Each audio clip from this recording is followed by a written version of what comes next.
Hello everyone, in this video I'll show you how to fix Crimson Desert if it won't launch or gets stuck on a black screen when starting the game. One of the most common causes of launch problems is an outdated or corrupted graphics driver.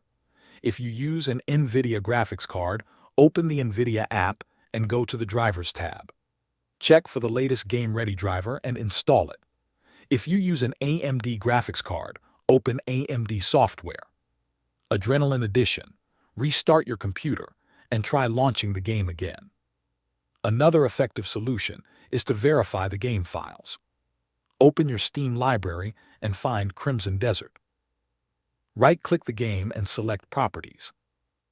Next, open the Installed Files section and click Verify Integrity of Game Files. Steam will scan the installation and automatically replace any missing or damaged files. You should also disable any overlays running in the background. If you use Discord, open Discord settings, go to Game Overlay, and turn it off. If you use NVIDIA GeForce Experience or the NVIDIA app overlay features, disable those as well. After completing these steps, restart your PC and launch Crimson Desert again. Thanks for watching.